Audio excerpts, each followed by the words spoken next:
Thursday morning இன்றைக்கி காட்டில் பப்பாளி நாற்று நடவு ஓடுதுன்னு சொல்லிட்டு அத்தை ஹஸ்பண்ட் எல்லாமே காலை நேரத்துலேயே ஆளுங்க வந்துக்கிறாங்கன்னு காட்டுக்குள்ளே போயிட்டாங்க. நான் வந்துட்டு ஐயாதுரையை கொண்டு வந்து வெளியில் தொட்டில் கட்டி ஆட்டி விட்டுட்டு வாசல் கூட்டலான்னு வந்தேங்க. அதுக்குள்ளே எழுந்திரிச்சிட்டாரு. ஒரு 10 நிமிஷம் கூட தூங்கலைங்க. அதே மாதிரி தொட்டில் ஆட்டும்போது பாட்டு பாடாமல் தூங்க மாட்டார்.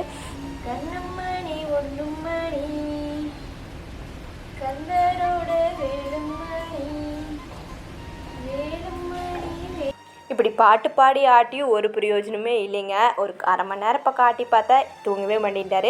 இது சரிப்பட்டு வராதுன்னு சொல்லிட்டு இவருக்காகவே ஃப்ளிப்கார்ட்டில் இந்த மேட் ஆர்டர் போட்டிருந்தேங்க, ப்ளேயிங் மேட்டு. உண்மையாகவே சொன்னால் நான் இதுக்கு 200 மார்க்ஸ் கொடுப்பேன். எந்த ப்ரமோஷனும் இல்லைங்க, நான் காசு கொடுத்து வாங்கினது தான்.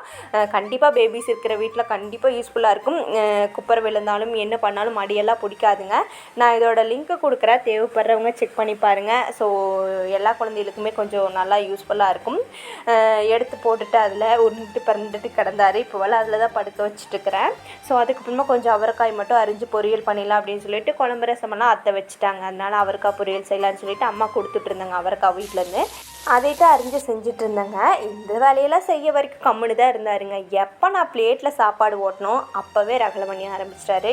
உங்களுக்கு இப்படி தான் நடக்குமான்னு சொல்லுங்கள். எப்பப்போவெல்லாம் நான் சாப்பிட்லான்னு சாப்பாடு எடுக்கணும் அப்போவெல்லாம் இவருக்கு என்ன ஆகும் தெரியலைங்க, ரகலை பண்ண ஆரம்பிச்சிருவார். சரி ஓகேன்னு சொல்லிட்டு பாதி சாப்பிட்டு பாதி சாப்பிடாம அப்படியே கொண்டு போய் வச்சுட்டு அவரை தூங்க வச்சுட்டு வந்தேன். ஸோ இப்போவெல்லாம் எனக்கு இன்னமும் பசியாகிட்டே இருக்கிற மாதிரியே இருக்குதுங்க. ஏதாவது ஒன்று சாப்பிட்டே இருக்கணும் போலியே இருக்கும்.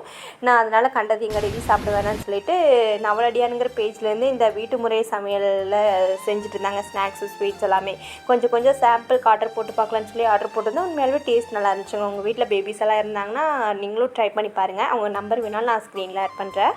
ஸோ அதுக்கப்புறமா எல்லாத்தையும் கொஞ்சம் கொஞ்சமாக எடுத்து சாப்பிட்டுட்டு என்னோடய டே இப்படி தான் போச்சு. உங்களுக்கு நியூ மம்மிஸாக இருக்கீங்கன்னா டே எப்படி போகுதுன்னு சொல்லிட்டு மறக்காமல் கமெண்ட் பண்ணுங்கள். ஸோ அடுத்து நாளைக்கு ஆடி வெள்ளின்னு சொல்லிட்டு நாளைக்கு பொங்கலூர் கோவிலுக்கு போகலான்னு சொல்லி ப்ரிப்ரேஷன் நல்லா இருந்துச்சுங்க. அந்த வழி தான் பார்த்துட்டு இருந்தேன். ஈவினிங் மேலே கோவிலுக்கு போயிட்டு வரேன்.